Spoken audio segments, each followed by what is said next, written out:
Well, welcome to the 700 Club. The government of Israel is pushing back against accusations that it's intentionally starving people in Gaza. Israel is making it clear Hamas has been stealing humanitarian aid. The international propaganda battle is being fought as the United States Middle East envoy is on the scene to take a first-hand look. Paul Petit brings us the story from Jerusalem.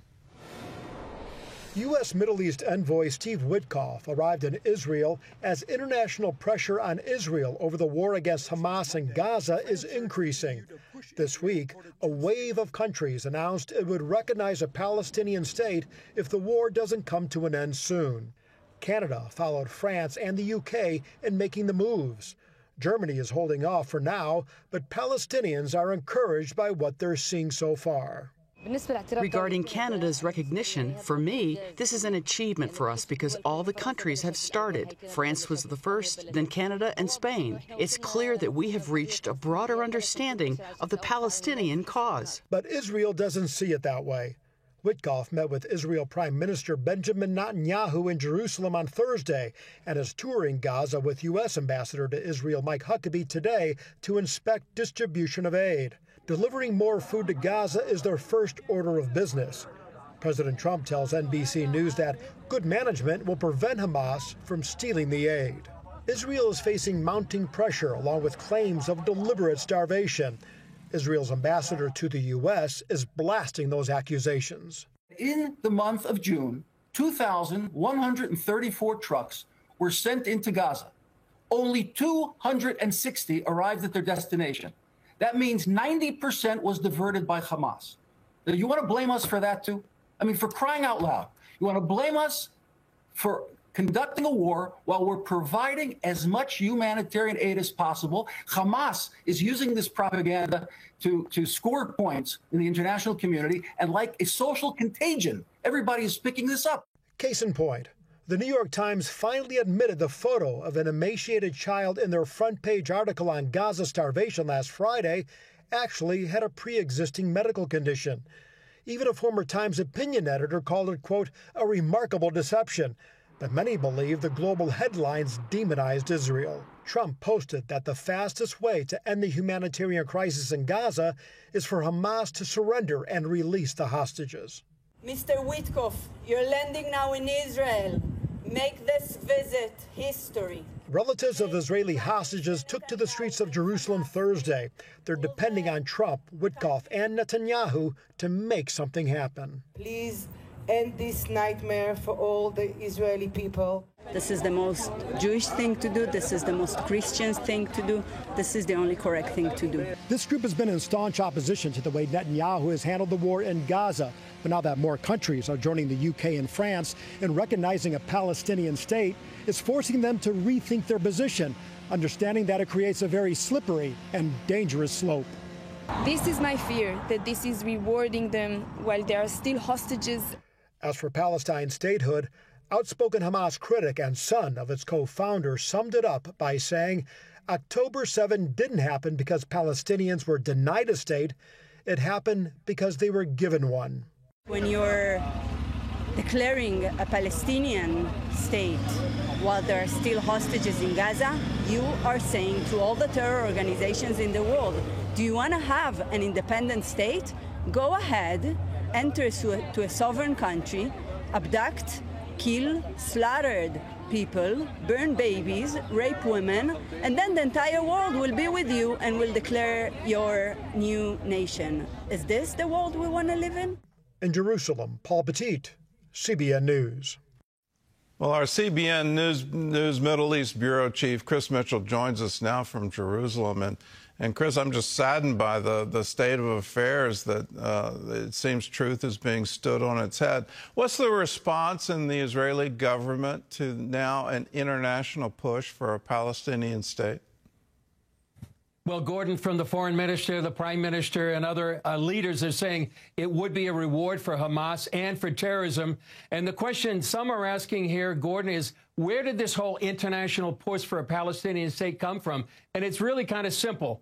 First, Hamas steals much of the food and aid going into Gaza, creates a humanitarian crisis. Then Hamas blames Israel.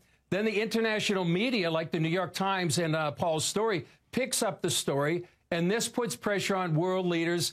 So they pressure Israel to declare not only a ceasefire, but also a Palestinian state. So this convinces Hamas their strategy's working, so they stop negotiating. And by the way, the accusations of famine began just weeks after October 7th, Gordon. And just this week, the UN is accusing Israel in this publication of using thirst as a weapon. So much of this is happening, and it's really the battle for truth here in Israel.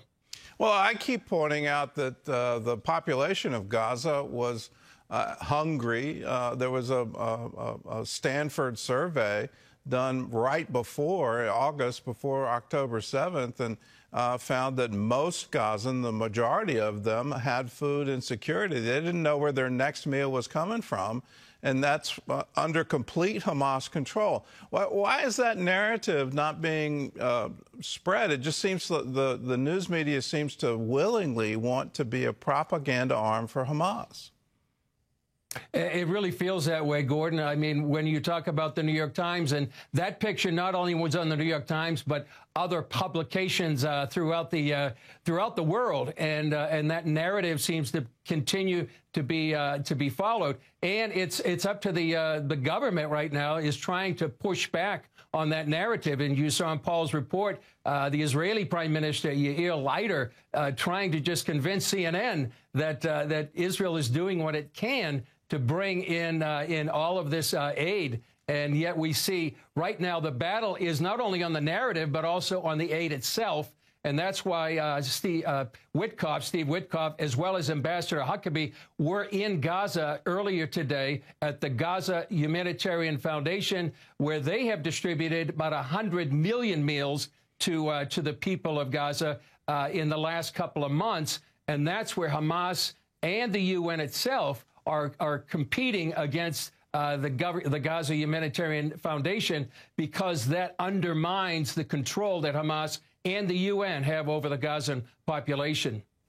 Well, the Israeli public opinion and political opinion has been famously divided over the last 5 years. Is this the call now for a Palestinian state, is that uniting them? It really is. I mean, the Knesset voted overwhelmingly just a few days ago to reject a Palestinian state. Polls show a majority of Israelis don't want a Palestinian state. World leaders like the Canadian Prime Minister, Mark Carney, is saying you can't have a Palestinian state that includes Hamas, and the Palestinian Authority has to be reformed. But earlier today, Gordon, I talked to our good friend Itamar Marcus from the Palestinian Media Watch. He says the reality is different on the ground, and that in official media and in polls, the Palestinian people are simply just like Hamas. In a recent poll, 85% of Palestinians in Judea and Samaria, they oppose disarming Hamas. And then this year, on official media, and this is Palestinian Authority media, religious leaders said, quote, Allah count the Jews one by one, kill them all one by one, and don't leave even one. They also say Jews are like Satan in human form. So Marcus is making the point, creating a Palestinian state without Hamas is really a farce, since the people themselves are Hamas. And Gordon, right now on Sunday, Jews here and around the world are marking Tisha B'Av. That's the day when historically calamities have come to the Jewish people, from the very bad report of the 10 spies in the Bible. The first and second temples were destroyed. Jews were expelled from Spain and England on that day, March Sunday, and they don't want another calamity with a Palestinian state. Well, Israel has been working hard to get aid into Gaza. What more can they do to either alleviate the humanitarian crisis created by Hamas, or also fight this media narrative about starvation? I would say, Gordon, back to your point, just keep fighting, getting out the truth. There's a military battlefield, but the media battlefield is maybe just as important. The military war may end, but the media war is going to continue.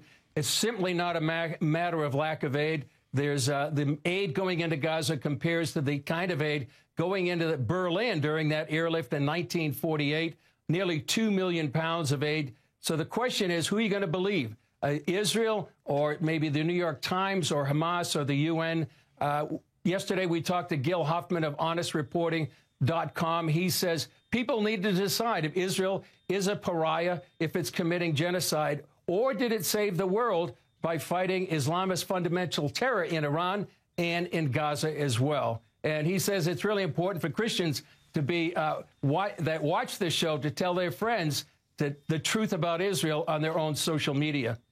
Well, can you, right before the announcement of the Abraham Accord, there was a move in Israel to declare sovereignty over the West Bank. Is that now back on the table?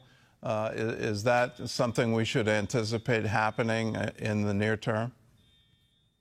I think so, Gordon. There's growing momentum. The Knesset passed a non-binding referendum to declare Judea, Samaria, and the Jordan Valley that integral parts of Israel's biblical and national heritage, and they urged the government to extend sovereignty over these areas. And even the language is changing, and it's on Capitol Hill. Senator Tom Cotton introduced a bill to have the U.S. stop using the term West Bank in all federal contexts and use the biblical term Judea and Samaria. So there's a coordinated push on both sides of the Atlantic, and it marks a major shift in policy, and it recognizes the biblical roots of the land of Israel. Well, Chris Mitchell, thank you for standing strong with Jerusalem. Thank you for being a watchman on the wall and giving us the true story, and thanks so much for the insight. For you at home, follow what Chris asked us to do. Let your friends know about this false narrative. It's just incredible to me that the New York Times could be deceived by a photo of a child where the claim is this is evidence of mass starvation and the child was suffering from a genetic defect that led to that appearance. Let us stand for the truth here. Stand for what both the U.S. and Israeli government are trying to do to provide food for the people of Gaza. Stand for the truth that it's been Hamas, and not since October 7th, but well before that was withholding food from their own people and seizing it, selling it on the black market so they could get enough money to buy more weapons. That's what they're doing. Hamas is the enemy here. We could have instant peace if they would surrender and release the hostages. That's where all the pressure should be put. It should be put on Hamas. Here at home, President Trump is shining the spotlight on America's kids and their health. He signed an executive order bringing back the presidential fitness test in public schools. CBN's Jenna Browder has that story from Washington. Make America fit again. That's the goal behind President Trump's latest executive order. To that end, I'm pleased to announce that we're officially restoring the presidential fitness test and the Presidential Fitness Award, and it's going to be a very big thing. A rite of passage for public school kids for decades, the Presidential Fitness Test was established in 1956. It gauged fitness with a 1-mile run, sit-ups, and stretching, before it was changed during the Obama administration into a different program. The executive order also expands the President's Council on Sports, Fitness, and Nutrition. Golf great Bryson DeChambeau is the new chair. We have an opportunity at being the 70th anniversary of the President's Council on Sports, Fitness, and Nutrition to literally change the fabric of kids' lives. The council includes a long list of well-known athletes. This is truly an honor. I want to thank the team behind me here for giving us trust to be able to do this. I'm here to serve, and I'm here to serve you. Okay, so I'm going to do the best I can for as long as I can. Also on the council, but not at the signing, retired golfers Jack Nicklaus and Gary Player, former Dallas Cowboy quarterback Tony Romo, Philadelphia Eagles running back Saquon Barkley, hockey legend Wayne Gretzky, and NFL Commissioner Roger Goodell. The president has tasked them with developing strategies to improve America's fitness and renew the American spirit, excellence, competitiveness, and sportsmanship. Okay, we got it.